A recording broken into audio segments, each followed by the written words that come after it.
welcome back to another episode, another installment of Trader Development. We have a few small things. Well, actually, one of them's pretty big.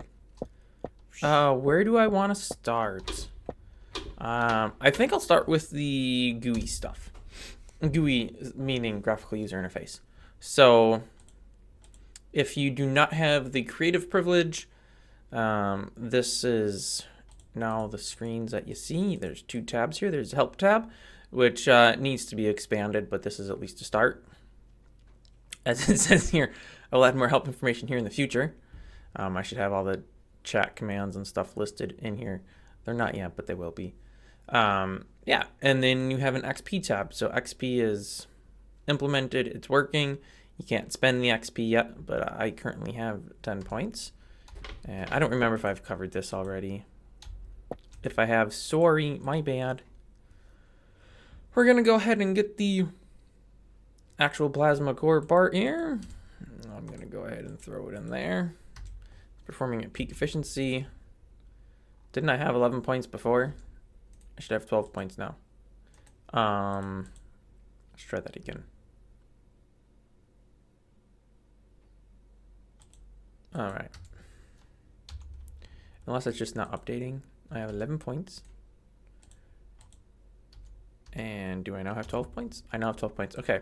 So it probably worked the first time and I just didn't remember what the first number was. Yeah, so there the point system is working. You also get, as it says here, 25 points for every level you win as the trader or as a surviving team member. If you're a ghost, you don't get any points.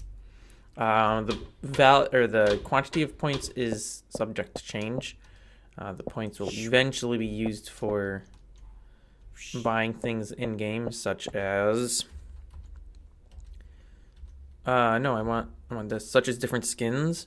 So if you don't like, walking around in your underclothes, there'll be an option to, buy different skins or accessories.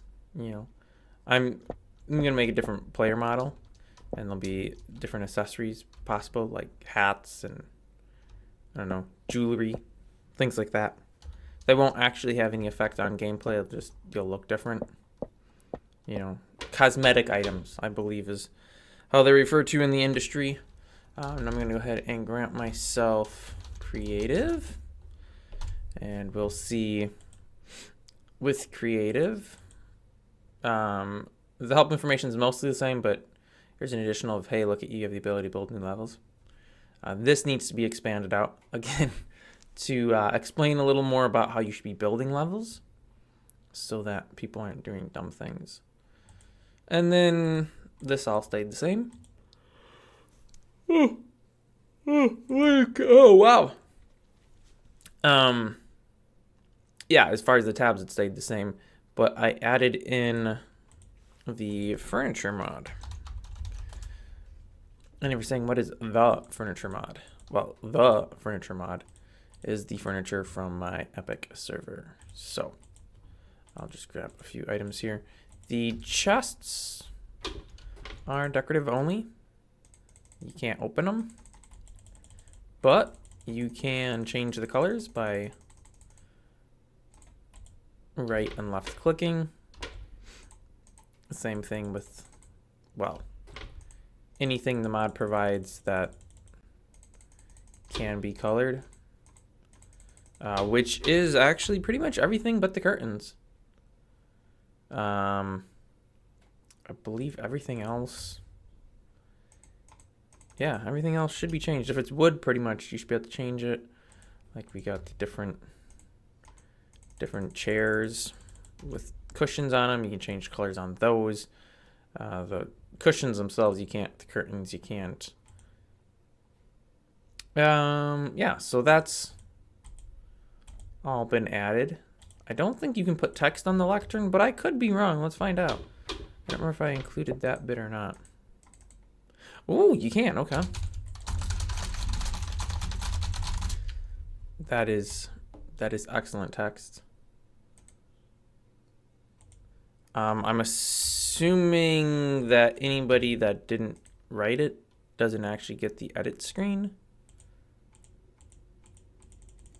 And you can change the color by punching it, but right click will pull that up.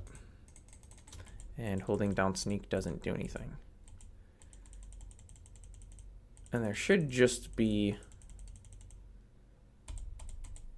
8 colors there. It somehow feels like that's more than 8 clicks, but I'm sure it's not. Anything else to mention about those? Oh, we've got the fences.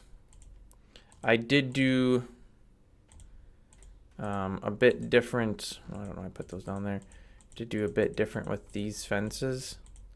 So, whereas in Epic, if you want to open and close a gate, you can right click on it.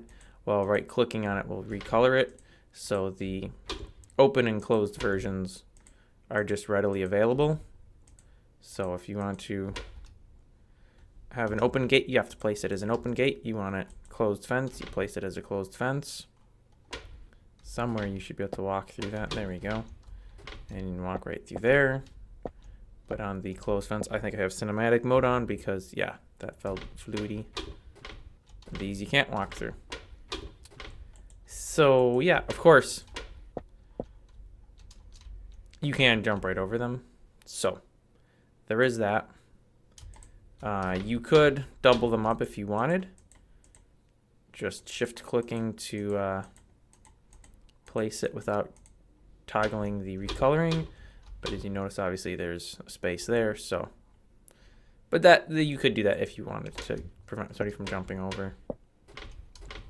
Or if you want to prevent people from jumping over because it's like the edge of something, you can just use the invisible border nodes. And that will do the trick as well.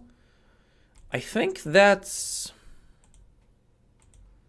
all of the new things. I think cotton and corn I've both already covered. This stuff's all been here for a while. There was a handful of, there were a handful of changes to code, improving things.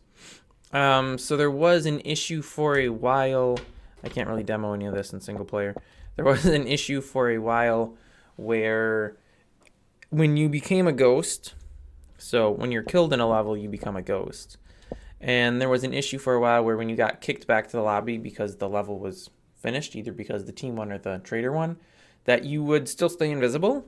That's no longer the case. In all of the streaming on this past Saturday, I didn't have any issues with that. There was an issue with ghosts doing tasks.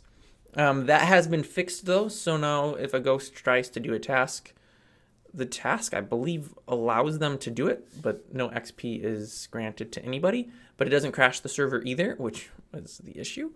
What was the other issue? There was... Oh, the ghost could do the emergency button, I think. There was something else that was an issue that was crashing things. I fixed that as well. So the crashes that were discovered during the stream have been rectified and should no longer be causing crashes.